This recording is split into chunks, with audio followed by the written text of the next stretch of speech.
Good day, everyone. You are watching the Quiver podcast.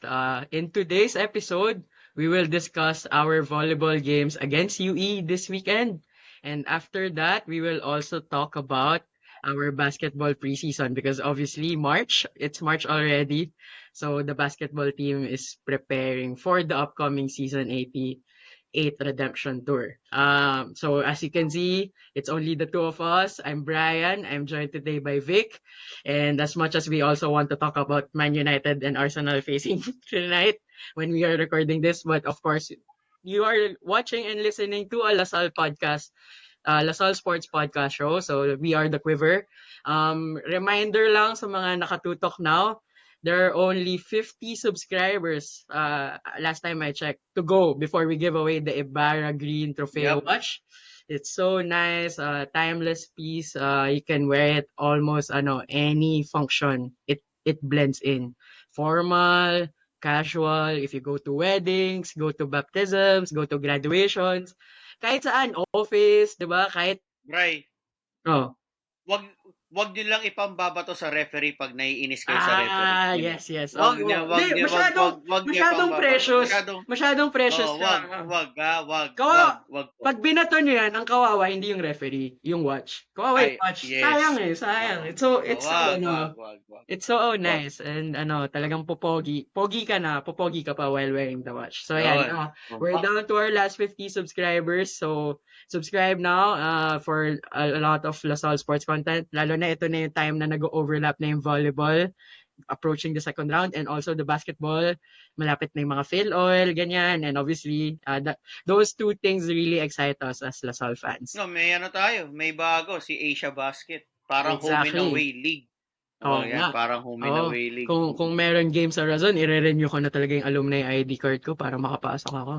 Anyway, okay, Oh. so let's talk about the volleyball first. Of course, priority is the UAAP and it's the volleyball season now there. We have interesting results over at the volleyball court. Of course, first of all, yung una naglaro, let's mention it, Green Spikers, the men's volleyball team, overcame their UE counterparts in 3 sets. Interestingly enough, they won the first set in quite a battling fashion, but we will discuss that a bit later because what we want to discuss really first of all is the women's volleyball team. They beat UE in 4 sets.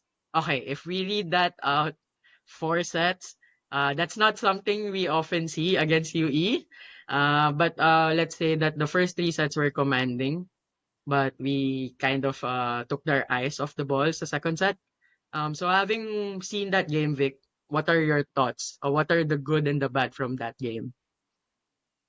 I think magandang iano muna natin dito for context, no? Parang this year, we really expect it to be an easy, well, expected na easy siya kasi nga, tawag to, given how yung drastic ng lineup change ni UE compared to last season na medyo mas meron silang materyales. So, yun. Kaya, kasi baka sabihin nila, last year na may laban tong UE, bakit ngayon in-expect natin madali. So yun yung background natin dito, no, with all those roster changes sa UE na most of their players transferred to UP. So it was really expected na it will be an easy game for us. No disrespect to UE na nakakuha ng isang set, but it's more of us committing errors than really UE yung galing ng laro ng UE. So, Yeah, yung ano nga yung clincher nga ng UE sa set 10 was an Aliyah Malaluan attacking error. So I guess that summed it up for us and for 'di ba? them. 'Di ba? I mean in volleyball if you make a mistake that's already a point sa kalaban unlike in basketball that when it's a turnover you can still play defense Pwede kang, oo, or you correct, can correct, also lean on a blunder by your opponent if hindi na lang makapitalize. Volleyball, bigay na correct. yan. As in, marka mo na, literally. So, Vic, Yep. what did you observe? Because this is a game that I guess um, a senior who's not a starter in recent games showed her worth in Baby Jean Soreño, of course. Yep. What can you say about this game? How important is it for her to have this kind of game so that in the coming games against Ateneo and FEU and also the second round, How big is it for her confidence moving to the more, let's say, the more crucial games? Sobrang importante siya kasi yun nga, we really need all the help that we can get on attack, no? Especially we have two hindi pa talaga tayo set when it comes to setters eh, 'di ba? So minsan si Nicole, minsan si Juliana, 'di ba? So it's really important na maraming nag-aambag on attack so that hindi din ganun kahirap yung mga setters natin ano to hindi sila hirap kung kanino ilalapag yung bola on when we are on attack. So especially yung next two matches natin, Ateneo and FEU. Ateneo, kahit sabihin natin na yan yung itsura nila, 'di ba? I mean, we still need to play na maayos to take that game on March 12 and then finally against FEU na alam natin na contender din and they really made it after losing that tough first set, parang sobrang maning-mani sa kanila si Adamson on the second to fourth sets. So, sa akin, napakalaking bagay kasi it adds another option for our setters to go to, especially yung other games din ni Sorenio nung binigyan siya ng opportunity to play parang nasa stage pa siya na nangangapa pa rin siya yung timing, kinukuha pa din niya yung timing niya. So, ako personally, sobrang happy that we've seen that performance na nag-take over siya ng third set, no? Nung third Yeah. set siya third set siya nag-take over mode. Mm. So, sobrang happy. Yeah, I was watching this game, on and off kasi I was in an area na medyo spotty yung data. And I kept noticing, aside from the fact that every time I turn on the stream, biglang nagrarally si UE. Aside from that, I observed that UE's defense was actually quite decent.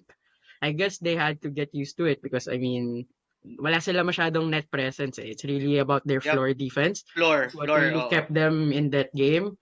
And may mga spikes doon na parang, for example, Angel Canino, Sheva Nalapot, Aleo Malaluan. May mga killer spikes sila doon pero nababasa ng UE eh. And that really impressed me I mean, of course, we're Lasal fans, but we also admire what is admirable from our opponents, diba? Yep. Lalo pag hindi naman rivals. So parang iniisip ko, when watching that game, uh, it was an acid test yung third set eh. And I think with Baby Jean taking over there, madali kasi what I want to say is, madali siguro kasi sabihin ng mga casual fans na, baka nagawa naman niya yan kasi UE lang. But, I mean, diba, it's still, if you have that capacity, if you can show to others and to yourself that you can be a reliable source of offense, kahit sino magiging kalaban, eventually, mag-aano ka, magkakakumpiyansa ka to deliver. Mas masasanay ka if babaon mo ba, i-off the block mo ba, regardless of kalaban. Kasi 'di ba, at the end of the day, pag nasa net kayo, you're only going to spike the ball, hit the ball the way you like. You give what the defense is giving you, yes, pero parang at the same time, ikaw pa rin magde-dictate how the defense will address you eh. Yep. And I guess to have Or that. pwede ring or parang ano rin, Bray, pwedeng the other way around din yan eh, na Mm, basa niya. ikaw yung depende sa defense na makikita mo, ano ba, Oo. papatamain mo lang ba siya Yeah, exactly. sa Sa arms block. ng Yeah. blockers mo or kung Mm. saang space yun nakikita mo na dun mo. Kumbaga, it's not pwede papaluin mo na malakas, atakin mo na malakas, or Mm. just just place it on an area na tingin mong walang butas yung defense, no? Pati yun nga, yung thought na sinasabi mo na baka nagawa niya kasi UE lang. But then, yun nga, yun eh. Parang, since si Baby Jean is parang, kinukuha pa lang niya yung groove niya ulit eh. Mm. And it's not just in volleyball, but in other sports, we know this na if you have a key player na pababalikin mo from an injury, hindi mo yan ibabalik normally in a big game eh. You would normally bring that player back in a game na alam mong kaya mong manalo para bibigyan mo siya ng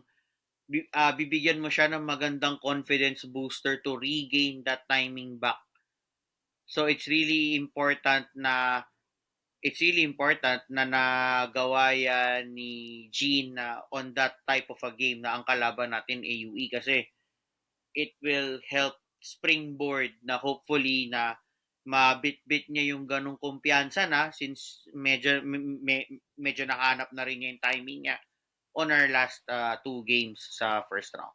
And I guess apart from that, Nicole being a novice setter, also na aalam na rin niya kung paano umatake, ano yung preference ni Baby Jean among others. Kasi syempre, di ba, Yep. tayo, we've been patient here. I mean, syempre, the Lasal standard is really high and Nicole is aware of this. Pero parang, I Oo think, naman. I also saw an article naman na Nicole is, being encouraged by her seniors. And yun nga, it's a game per game in the first round. I think second round, Yep. we will see a totally different Nicole against the other teams. Not just the NUs and the USTs, but every other team, of course. Like what we say, diba? Even in basketball or even in other sports, second round is where we will really see the true colors of teams. Pero syempre, the first round, we cannot totally disregard it. You have to put yourself in a good position in the first round and then build there so that your second round mo, if it's strong, there's no pressure for you to sweep it. But if you sweep it, diba? That's always the goal. If you ask any team, diba? Second Yeah. round, the goal is to sweep. Pero 'di ba, kung kunwari mataas na yung ranking mo, may margin for error ka to be a little more adventurous than Yep. others might be. But syempre, Correct. that's not disrespectful naman. It's really just knowing the strengths and weaknesses Yun of naman talaga yung yes team. kasi more or less if on the assumption na healthy ka and you Oo. know you have what it takes to get into the final four, talaga namang yan yung aim mo eh. Parang Mm. nakita ko na, nabasa ko na, so a good coach will always really be two steps ahead na okay, next round, ito na yung pwede nilang gawin sa akin. Ito na yung adjustments nila sa akin. So talagang, ang second round is mahirap, but at the same time, yan yung ano mo talaga, yan yung goal mo na talaga always na, second round lahat tong mga teams na to. Alam ko na kung paano ko kayo tatalunin. Yun yung ano mo na eh. That's your ano pa to mindset already having seen all of the teams na tawag dito nakalaban mo na nung first round. Okay, so now we've talked about enough about UE. Let's touch a bit on their next game, which is Wednesday, 3 p.m. at Vic's Backyard, aka Moa Arena. Yep. uh, 3 p.m. but obviously sa volleyball, it's subject to whenever the game is finished. Then give Mhm. it 30 minutes, ganyan. So Ateneo is like what you said, Vic, already. It's a team that hasn't looked as good as they were 10 years ago, let's just say. But it's still a rivalry game. And Ateneo's last game against LaSalle was a nervy five-setter na lamang tayo two sets as far as I remember. And then Yep. we Sa allowed Shakey's yan, 'di ba? yes, Tama ba? yes, sa Shaky Shakey's. Super League Invitational. And then we allowed them back in. So, ibig sabihin, di ba, kasi ang puzzling sa akin doon is the second set rule is to have a different entire, starting six. Yep. So, na-manage Yep. natin yun eh. Baga, natalo natin sila in two sets and had the two Kaya sets of we advantage. were expecting na sweep na 'yon eh. Dapat. Tama, 'di ba? Exactly. I think 'yun yung common casual fan mentality na nakaraos tayo ng second set na iba yung players natin eh. So dapat third set atin na Oo. 'yan, 'di ba? Yeah. Kasi may mga four-setters tayo even in the group games, but we understood Yep. why. Kasi Yep. nga we fielded senior high players mixed with senior and basta ganun like Coach Noel's Descarte at that time. But then Mm-mm. Ateneo sprang a surprise and beat us in the third and fourth set of that game. We have to give them props for that. I mean, kahit rivals natin sila, diba? Parang Yep. give credit where it's due. And then I think ultimately it's the experience the starters we had. And also maybe because we didn't want a second game because we had the twice to beat Edge at that time in that format. Yep. So, Mm-mm. I said that kasi syempre, 'di ba? Even I think they've suffered three injuries now with Buena. Unfortunately, the Oo nga. latest actually of their injury riddled season. But still, they have an intact core. Nandun pa rin naman si Lian and then si Sulit, si Tax Fujimoto. So there are still players there that know how to play against Palagi sila Lasal. may Japanese eh, no? Parang palagi sila may Oo. Japanese May eh, no? requirement ata. Baka Tsaka, ano. Oh, 'di ba? Yes, Lagi may yes. Japanese, eh. So, ang iniisip ko dito, Vic, having seen both of them play, at least, I mean, may times na nakikita din naman natin yung Ateneo maglaro, not as much. And provided Lasal won't field a different starting six, I don't think that anyone would dare to do that anymore against Ateneo. Um, where do you think the game should be won in three sets? I mean, syempre, I think ayaw natin maging mayabang, but the consensus would be it's a Lasal win, especially with how things are going against Ateneo. But what should be the key so that we don't go to that four sets, five sets? Errors ulit. Kasi yung sa UE game, once we started out na kasi sobrang ganda ng first set eh. Yung first Mm-hmm. set natin last match against UE, it was really parang okay, three straight sets to. Kasi ano talaga eh, nakita mo naman how we played UE no first set. So, it will really dictate us. I think magiging factor sa atin killer's instinct as well na Yeah. test of character, I should say, another one that pwede nating i-add. Kasi if you win big no first set, test of character na yan na dapat para kang pating na nakakaamoy ka ng dugo na you really won't let this team breed again. Kasi sayang eh in volleyball sa sa tagal na ng panonood natin ng women's volleyball parang hindi ka one clear momentum swing, especially pag meron kang binibigay na set sa kalaban mo, it really changes the ano na complexion ng laro, especially on a ano pa to rivalry game like this na may extra. No, it's not just a game, but yun nga na may imperative talaga na hindi ka pwede matalo against Ateneo. So ako yun pa rin, errors, mental toughness, focus to really get the job done. Pati yung killer's instinct talaga sobrang important. Mm-hmm. Considering na ang daming injuries ni ang daming yun nga medyo dumadami yung injury list ni ano Ateneo. It's really important for us to stamp our class. Mm-hmm. To really help us going into our FEU game. Ako, if I will just add one instinct, but before I add mine pala, I just want to ask, do you think that five-setter clash is still in the back of the mind of our players na tipong, wag na natin to ulitin sa UAP. Parang dapat, if we can finish this as quickly as possible, we should. Do you think that's in their mind, or do you think that should be in their mind? Ikaw, it's up to you how you answer that. I think ano na yan, palagi namang meron yang ano reminder. I think part ng ako I would think part ng practice plan na yan na ito yung mga mali natin na nagawa no shaky. So we are trying to rectify those ano pa to situations, yung things that we did back on that five setter na ano na yung mga hindi natin uulitin. I think part naman yan. I think Coach Ramil, Coach Noel will always remind them of those things. And for sure may ano na yan, may adjustments in place na yan. So I think what should be at the back of their mind is not the five setter itself, but ano yung game plan. Stick to the game plan. Yun dapat yung nasa utak na ng team when we play them on Wednesday na ito yung kailangan gawin, ito yung mga dapat gawin para hindi tayo mag five set. It's really not to dwell on that five sets na they can compete with us, but it's really more of the mindset na ito yung kailangan nating gawin para hindi na kayo maka five sets ulit sa amin. Ako, yun nga, that's a nice answer. Ang gusto ko lang idagdag siguro, I think the past two games at least, we've been seeing it. Yung blocking natin. And Ateneo tends to go to Lian de Guzman and Buena and Sulit. So parang you kind of know already their options sa attack. And medyo numinipis siya, unfortunately.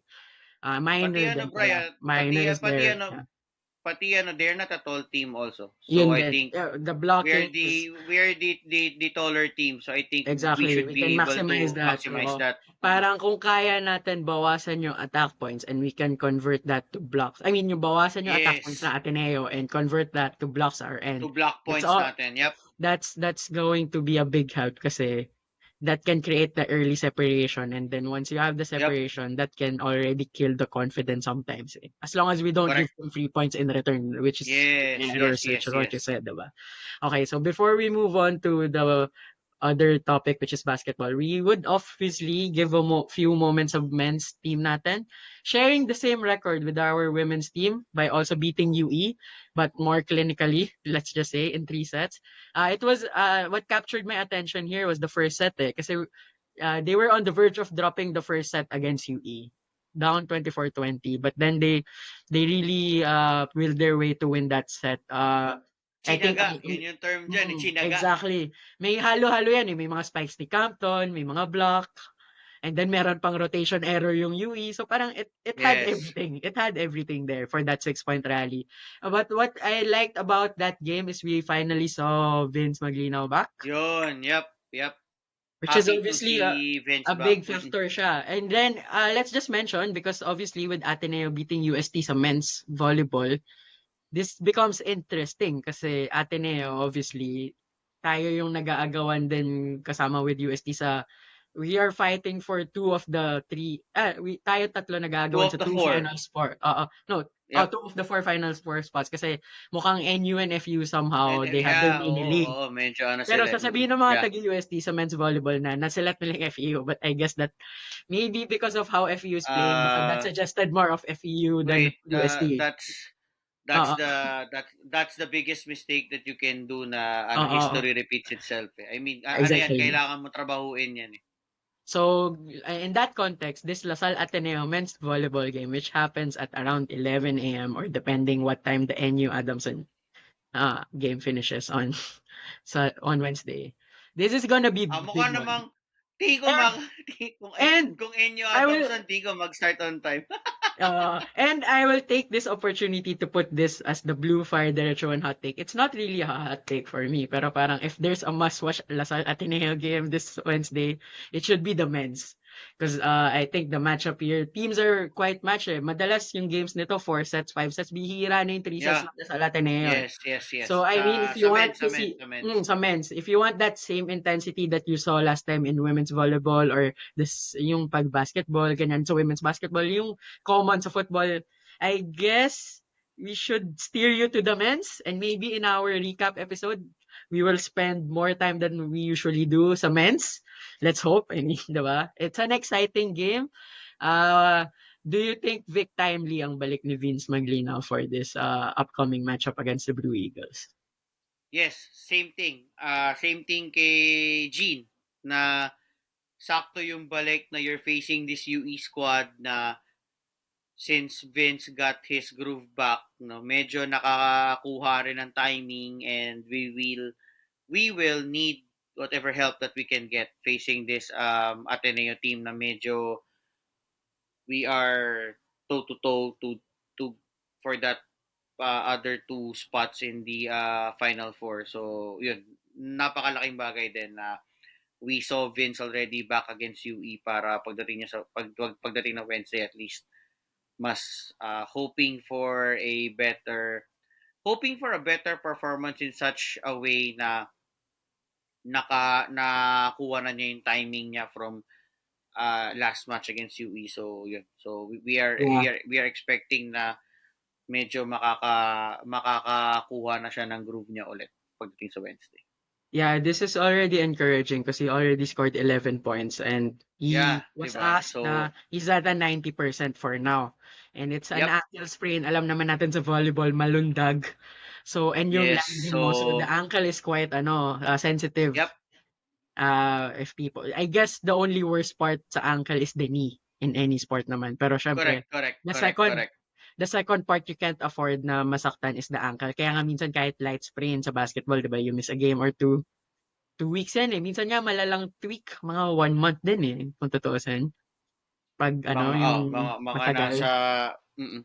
Mm. Kasi hindi lang siya yung recovery, pati yung fitness mo hahabulin mo. So it's No, already pati creditable. pati yung pati timing mo. Pagka Oo, kasi it's not kasi pagka nag-heal naman 'yan, pag nag-start ka na ulit mag-training, hindi malamig naman ka 'yan ulit. Oo. oo eh. Oo, eh. Back to zero ka ulit 'yan when it comes to your timing. So mag-aalangan ka pa rin gumalaw niyan agad. Even if you get the clearance, it's not automatic na pag nag-ensayo ka parang okay na ako, you will move like bago ka na injure. So yun yung Exactly. ano actually yun yung pinakamahirap doon na Yung rehab, mentally yung balik yung talaga. I mean yung mentally na kahit Yeah, yeah. okay ka Oo. na, kahit wala ka nang nararamdamang pain physically, but Cautious pagka ka. nandun ka sa loob ng court, medyo cautious ka. Mas pag cautious ka, nag-aalangan ka sa galaw mo, chances are pwede ka ma-injure ulit. Yeah, yung ano So talaga. that's the worst thing that can happen to you. And yung messing up the mind, therefore, you make decisions na hindi ka walang conviction. So ano ka nga, Correct. ay, parang yung pag-haphazard approach mo, it backfires to your team kasi Yes. di ka Yeah. sure eh. Parang may alanganin ka. Ayan. So, before we move on to the basketball, let's first thank our sponsors. Like what we mentioned, kalaban natin, Blue Eagles. Of course, we have to mention Blue Fire, LPG, for all your business needs, cafeteria needs. You can always approach Blue Fire LPG. As we say, and this is not their tagline, it's the only blue that's right for us, and it's only Yep. the blue that's right for you. Ayan. So, contact them on their social media for your inquiries. And also Sabi Skin for nice rejuvenated skin. Obviously, check out their products. Ano yan, skincare. Lalo na ngayon, umiinit na yung panahon. So parang sometimes may mga times na parang okay pa din, dapat glammed up pa din yung skin, especially for our women na talagang sila yung madalas gumamit niyan. But let's remind ourselves na hindi lang naman pambabae yung skincare products. So check out their catalog. If you're a guy watching the show, baka gusto mo iregalo to the women in your life, especially now, Women's Month. And Sabi Skin also is uh, the product that Angel Canino trusts. So, yan. And speaking of the volleyball team, diba? We see Angel through the post of Sabi Skin. So, yan. Check out their catalog. Order now. Um, yeah, that would go a long way. So, speaking of going a long way, it's a long way to start the UAP basketball season. But the preparations are visibly underway because I think kung tatanungin natin si Coach Topex right now, preparation started when he left Araneta last time around. The same way for us. But visibly underway because they've already played 2 games sa Pinoy Liga, Next Man Cup. Vic, I'll give you the floor to summarize it, those who haven't gotten a chance to follow the progress of the Green Archers so far. I think well, hindi pala I think, sorry. 2-0 na tayo sa Pinoy Liga next month cup. So we played Ateneo, we won 82-67, and then we beat New Era kanina. I think ano ba finals ko? 70-64 nga ba? I think 80-74. Ay 80-74, sorry. Yes. 80-74 yung finals. Kasi sa sobrang tagal nun lal sa dulo, nakalimutan ko yung final score bigla, Parang, di ba? oo, basta tama naman yung Parang 0-4 ending. So sa mga dating parang nagpapa-ending, tama yung 0-4. Oo, oo. Panalo ka pa rin. Panalo ka pa rin sa ending. Nagkamali lang tayo sa This is digits. your, pasalamat ka kay Rocco. Rocco Zamora, the free throw hero, kaya Yeah, nag-UAP. Rocco's free throw sealed it. Di ba? Parang So, yun siya. So far, so good. Against Ateneo, I think we did it with our defense nung third quarter. We played tough defense. We parang uh, to be straightforward, para ko nakita ulit yung nightmare press against those Ateneo teams in the late 90s na pag pinress. Dahil ba yan kay Tanchi? Kasi may Tanchi sa Pwede, left. sana, sana, sana. Actually, nung nakita ko may Tanchi ulit, parang, uy, bonus stage. Parang ganun kagad nasa isip ko na. Nung nakita ko may Tanchi sa lineup, parang flashback lagi. Flashback Tapos may na hirap contest si Paul tayo. ibaba yung... Oh, tapos meron tayong Cortez on the other end. O, di ba? So, yun, flashback talaga siya. So, it was really very clinical of us nung third quarter na kasi it was a close game first half. So, medyo, I mean, hindi, wag tayo maglokohan dito. Medyo mataas ang kumpiyansa given yung itsura na yon ng Ateneo team. for sure ang taas ng kumpiyansa nila nung halftime, and then we turned it up a notch on our defense nung third quarter na yun, it took away that air. Na ano, Tinanggalan natin ng na-suck. hangin. Pinatay natin yung aircon. Ay, Tinanggalan. wala palang aircon doon. Oo. Pinatayan natin ng aircon, so hindi na sila nakaporma nung second half, and it was a ako sobrang tuwang-tuwa ako with that display kasi nga flashbacks of the 90s yung nangyari nung game na yun na halos hindi nila they are committing one turnover after another, one miss after another miss, and then we just score easily on transition, and then it didn't help also na Ateneo kept missing shots from the outside. Yung init nila nung first half, it really disappeared nung second half na when they try, ano rin for those moments na na-break nila yung press, they try to score agad by throwing open, hindi naman, by throwing those 3-point shots na I think pwede pa nilang ilapit ng konti, but then we won't complain kasi nga kada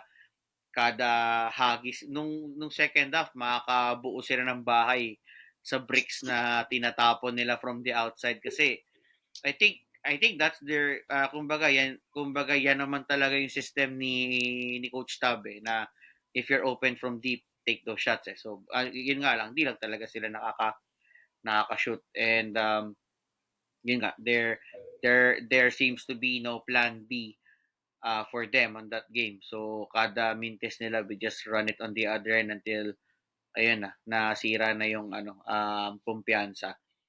Kanina, I think we had a tougher challenge, kasi against this new era team na din competitive din, as what we've seen na they have also good players that can attack the basket, uh,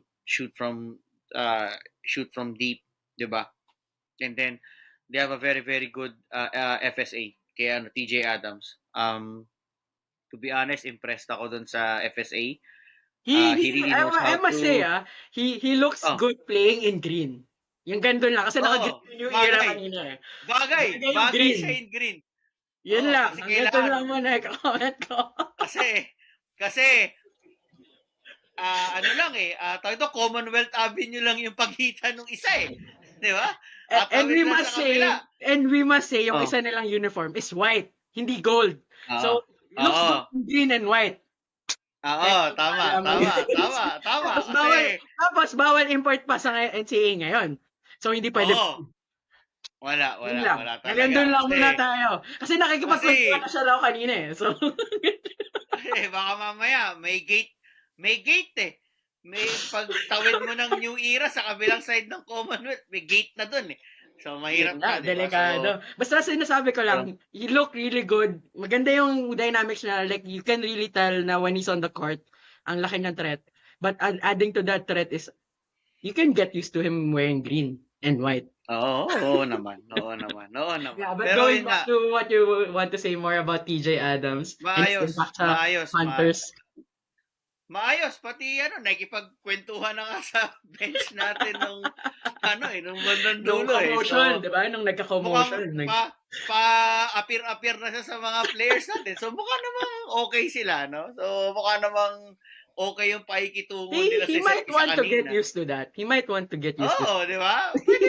Pwede naman, di ba? Pero yun nga, siya yung naging with Bright Nuan ko not suiting up kanina, no? So, we were hindi naman reduced, but yung defending TJ Adams in the paint fell onto kay Mason, kay Luis, kay Dominic, and kay Alex, no? So silang apat yung iniikot natin kanina to play defense sa kanya, but he's just so magaling talaga yung FSA na yan. Wala akong masabi, and I'll be honest on this episode na kung meron pa siyang eligibility, I would really get him if TJ uh, is still if eligible to play for the UAAP. Yun, dun sa mga nakanood kanina, malamang Malamang yung telephone niyan ngayon, yung cellphone niya ni TJ, medyo naging in demand yung cellphone number niya kanina. Let's just hope na it's In the the next right days to come. contact. It's the right contact. Baka mamaya Oo, malapit naman sa tama, GCash tama. number yan. Dapat talaga, dapat talaga na season 86, Ray, ito yung GCash number ko. Dapat, Scan ano na lang QR talaga code. eh. Scan QR code Oo, na agad. scan QR code na lang talaga eh. Sayang yun eh. Hindi ko nadali sa QR code eh. Ayan, But so yun, for so yeah, go. medyo na palaban din tayo kanina after a tawag ito, comfortable first quarter lead. Yun, from second quarter to fourth quarter, yun na. It was really an up and down, dikit na yung game.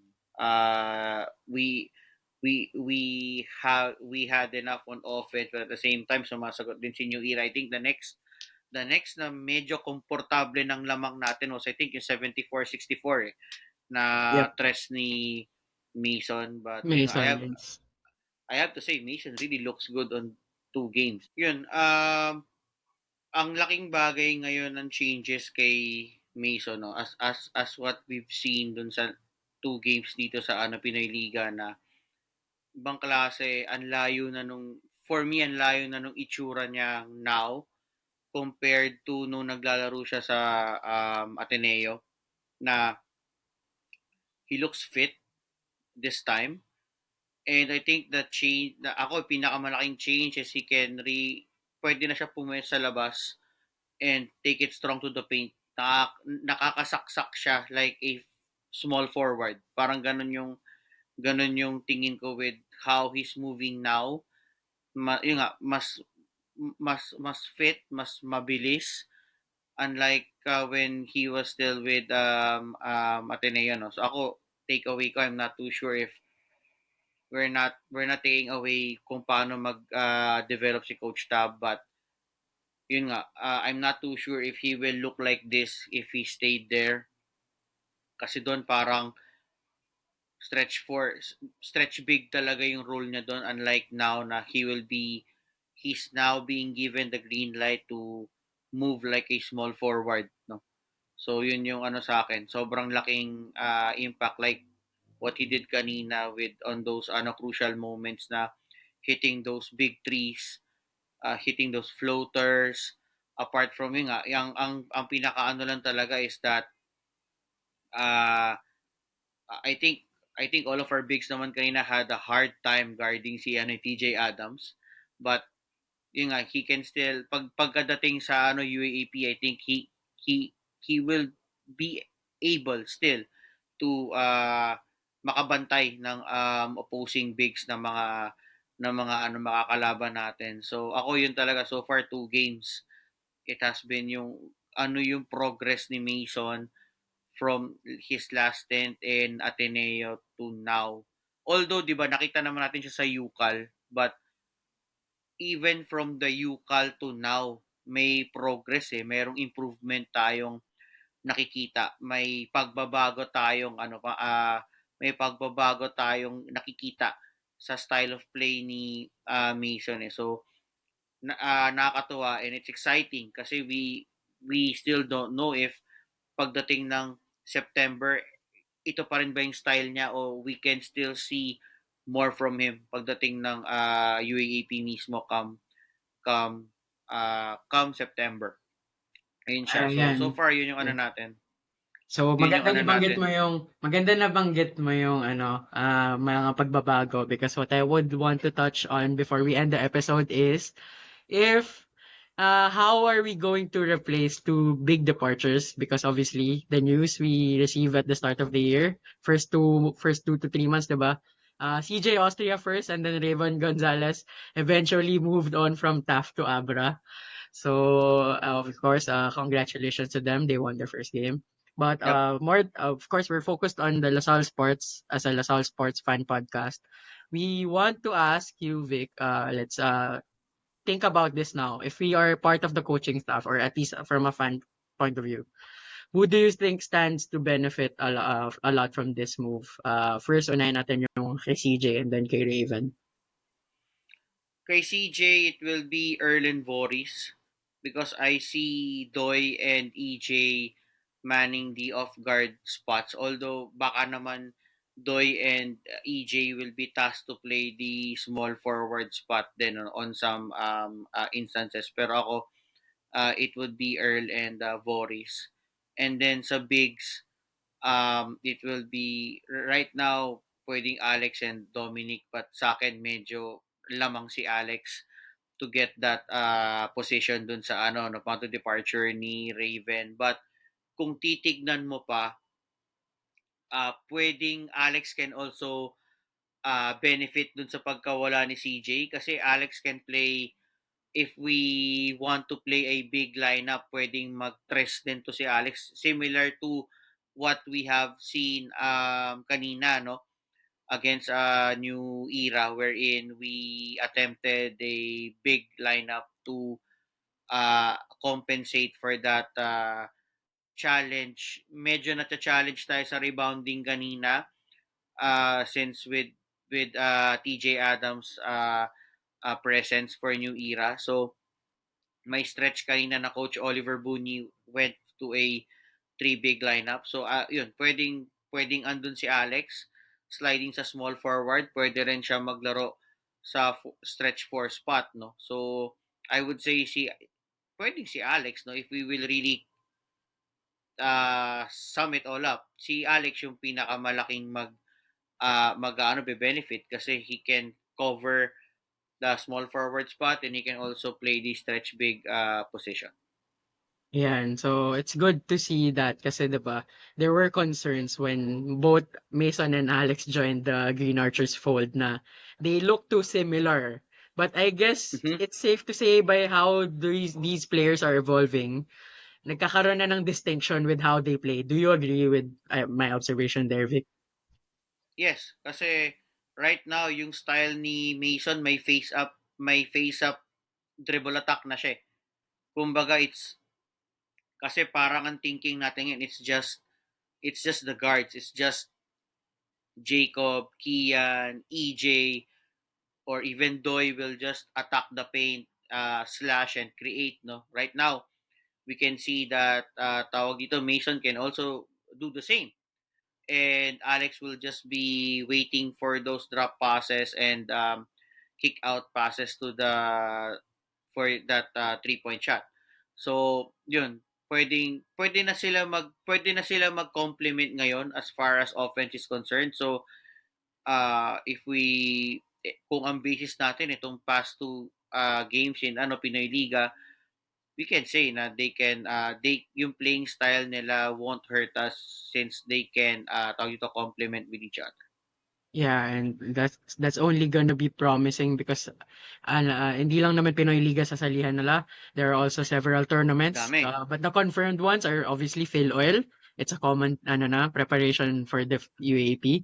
And then Asia Basket, it was also announced that we will join this the home and away tournament format. And of course, the World University Basketball Series where LaSalle was invited once again to defend the championship they won last year. So a lot of LaSalle basketball to look forward to, and of course, the UAP, a lot of LaSalle volleyball, tennis, softball, baseball as well to look forward to, and fencing. We'll keep you up to date as well with those results as we navigate the UAP second semester sports. Kahit yung exciting race to the final four spot in the UAP juniors football. We'll not Yeah. talk about it yet, but we will find out in the upcoming episode kung anong klaseng blue ang sasali sa Final Four. Kasi right now, it's a toss-up between Southridge and Ateneo, while Zobel, UST, and FU are sure. So Yep. for the upcoming episode, watch out for our recap of the Ateneo game for both women's and men's volleyball. That's gonna be an exciting day for LaSalle fans. It's a rivalry day, and I think in every sense of the word, we will see that the word meaning of rivalry come to play, especially sa men's. Excited talaga ako dun sa men's. And I'd like to thank Vic, of course, for joining us today. Kahit dalawa lang kami, we have busy Yes. companions. But of course, we will find time to talk about LaSalle sports, especially pag may games. Comment, of course, episodes, either on YouTube or Spotify, pwede rin both. we'll welcome that. And subscribe to our YouTube channel. Last 50 subscribers. When we reach the milestone, you get the really nice looking Ibarra Trofeo Green watch. It's really timeless piece of watch from our friends at Ibarra Manila. So on behalf of Vic, I'm Brian. Thank you for watching and listening to the show. And as you always say, Vic, Animo Lasal!